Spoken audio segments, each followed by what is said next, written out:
also, I just like, what the hell? I got a national alert, emergency alert in my phone, whatever the fuck. Today we're going to be seeing why media representation is so important to allow different identities to exist and express themselves and also be accepted. Hey, what do y'all think of my new hat? I cut my hair too, and I still got the same shit. I hate this fucking skull, man.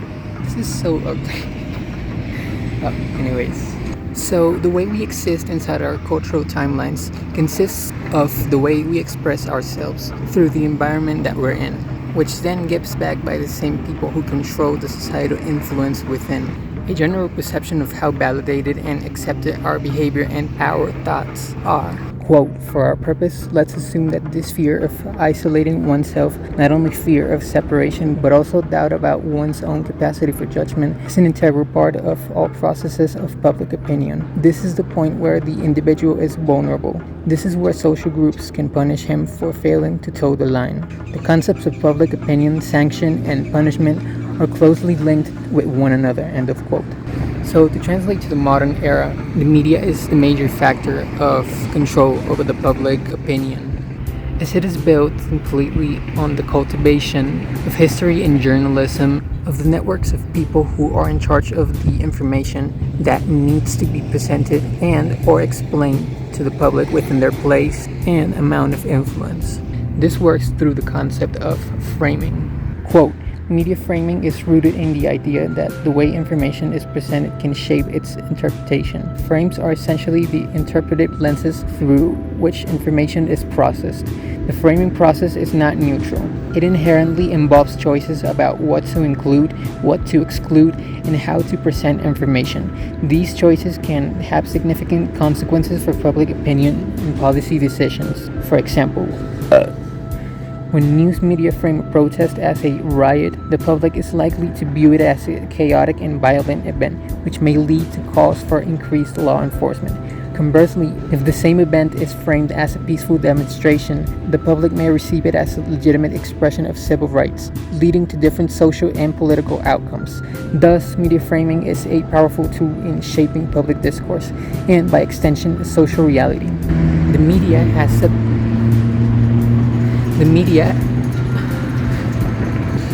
set the goal to set and adjourn the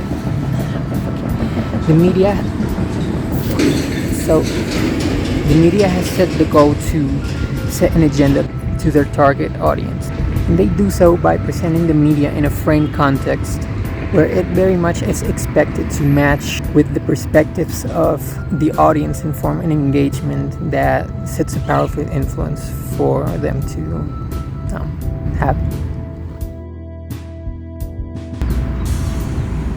I'm not fucking with the hat. I'm seeing that use like my change of looks. Like I don't miss my short hair, but I was like being so annoyed that it was so fucking long. I had to cut it. Anyways, we're back. After we're able to understand the way that agenda framing works, we can then break down all the reasoning behind the media's way of operating. It's pretty much programmed to survive as a competitive market that feeds information to different groups of people.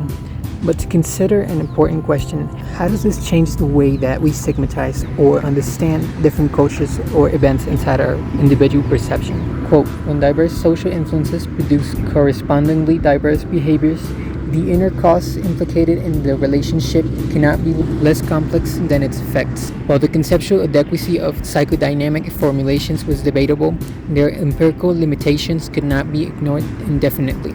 They provided intriguing interpretations of events that had already happened, but they lacked power to predict how people would behave in given situations. End of quote. This is an exemplified scientific demonstration of the social learning theory, which states that, quote, humans are active information processors and think about the relationship between their behavior and its consequences. The theory has been applied extensively in educational settings, where teachers leverage modeling to demonstrate skills and behaviors they want students to adopt. In clinical psychology, Social learning principles inform therapeutic approaches like modeling therapy for phobias and social skills training for various behavioral disorders. End of quote. New quote. Bandura expanded his theory into social cognitive theory in 1986, which places greater emphasis on cognitive factors such as self-efficacy, self-regulation, and the reciprocal relationship between behavior, environment, and personal factors. End of quote. What this leads to is that the way we make decisions doesn't simply exist as a unique personal decision that we make at any time given, but rather a constructed reality that has been and keeps being fed a purpose through social constructs and is perceived through the individual cognitive abilities that make every person learn things at their own pace. And the influence behind decisions is made every day through the type of media and social circles that one learns from. I'm tweaking more than usual. This is insane. I should what the fuck? I didn't notice I had this. No, I look cool with it. You know what? I'm keeping it. I'm putting it again just to... No! It fell off. Fuck it. I don't care. Knowing that we cannot make decisions that cover all of our needs just out of the blue, the main focus in everything we do goes to trying to make the best long-term decisions possible. So as long as it creates a better problemless future. But while aiming for a reality where you intend to scale down the problems that you see, your pattern recognition for disturbances and pleasures turns into the base for all your actions. The written concept for understanding new ideas through the individual perception with the logic behind your previously perceived ideas in order to form thoughts on these later presented ideas is known in psychology as priming. Quote, in general, priming research in social psychology is largely concerned with how cues that call to mind particular social situations or relationships can subtly influence people's responses even when they do not deliberately connect these cues to their current thoughts and actions.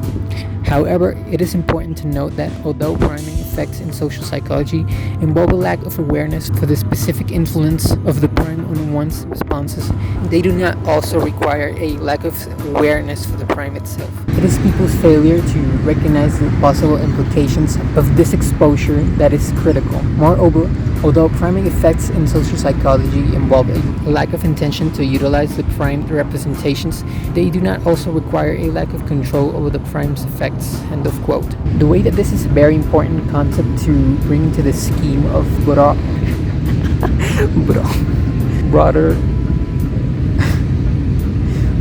realized situation. Can't do my what the fuck? The scheme of broader realized situations and media representation is how the presented media or gossip that originates from a certain person or group of people basically works this way and intends to frame a slight dog whistle or mass info exploitation with the purpose of spreading the individual's thoughts, which again all stands within the frames of social and political priming. Quote, each day people are faced with a host of political issues. They also possess a limited amount of cognitive resources and must grapple with topics on which there is not necessarily an objectively correct answer. In turn, people rely on accessible information to facilitate their political judgments and decisions. Information is accessible when it is activated in a person's mind. The information can either be chronically accessible, such as the political issues that are consistently important to a person, or made accessible through the situation, such as the issues that the media choose to cover in a given time and place. End of quote. So, how do we end up being in the multiple way not of human decision, despite having an insane amount of research to build a logical frame of work ethic? It's highly motivating to dream and bring social plans into life as to build a collective of impact and unification, but somewhere along the lines of taking action makes things possibly go wrong. And I'm not just talking about getting stuck in a conversation or work situation with someone who is doing things wrong and probably affecting you and various other people, which of course is a road to go through when you're doing any sort of project. But really, when you happen to the explanations as to how the presented situations to everyone inside of them make them take an instant decision, It's only then when we start to notice that every person here will have a different level of care and knowledge about that specific situation. A situation like this could be, for example, more specifically, a working space type of situation. Quote, priming can enhance communication by setting the tone for an open dialogue. It can build teamwork by focusing everyone's work on common objectives. Additionally, it can increase employee goodwill by fostering a feeling of inclusion, belonging, and identity. However, there are also potential downsides to consider. Such misinterpretations can result if the priming cues lack clarity or are not held constant. Biases might creep into decision-making processes, impacting fairness. Additionally, too much dependence on priming can kill creativity, as employees may feel limited by established standards. Awareness is the missing link here. By comprehending these impacts, organizations can better calibrate their missions. End of quote. By believing in social priming, one believes that social cues that appeal to people might unconsciously influence them to think in that certain way, even when you don't think of the concept of social priming by itself. As the simple tactic of understanding a presented situation, even when you don't identify with it or have actually been through it, is a move that the influence of politics and personal beliefs will shape everyone's behavior. Low-key, I'm gonna do a whole video for this, because that just gave me the idea. I can get more money. Yeah. No, just kidding. I'm not earning any money out of this. But I'm still trying. I don't know why. Quote, media coverage does not ebb and flow. Rather, media coverage rapidly moves from crisis to stasis, what the fuck? And back again. The result of these attention dynamics is news reporting that is disproportionate to the breadth and pace of policy problems in the world, where some balloon in the news beyond expectations and others fade quickly or never make the news at all. These patterns of news coverage result from the powerful role that momentum plays in the news generation process. Forces for positive feedback drive news outlets to chase each new hot story quickly, while negative feedback forces drive news outlets to stay locked into a hot story at hand. Together, these forces drive news coverage to lurch and fixate again and again. Thus, although previous research has conceived of the news generation process functioning either as a patrol system where news outlets act as sentinels tracking each policy problem as it unfolds in the world, or as an alarm system where news outlets move in quick bursts from one policy problem to the next with little to no in-depth coverage, both of these previous models tell only half of the story. End of quote. So all around, the politics that we follow at the end of the day give us limited specific thoughts as a result of the media that we get. And the timeline where the pieces of media influence our comprehension are all therefore a result of limited glimpses of info that we receive, in which cases many people would not think twice or might just move on before they can even remember to care enough about something they've seen, let alone remembering enough of it to come back deliberately. The main goal of a political purpose that we have built, such as we know media literacy, for example, which kind of aims for intellectualism, it can never come at the major public when it seems like it's something out of reach for the average mind.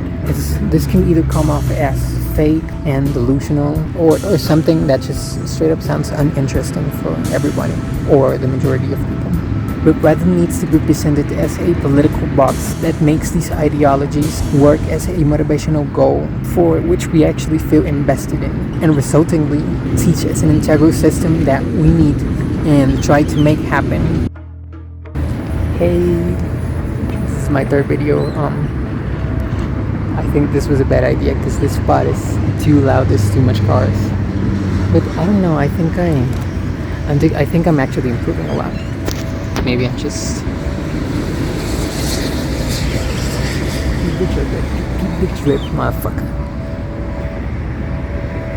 Ooh.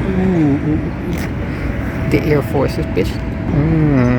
They're dirty as fuck. But yeah, I hope I can make better essays. I think my essays are okay, but I'm not good at narrating. I'm a little bit nervous of recording and publishing and shit like that. So that's the only part I need to improve in the audio. I need a mic, dude. I need a fucking mic. But anyways, I'm here to mug y'all in the outro.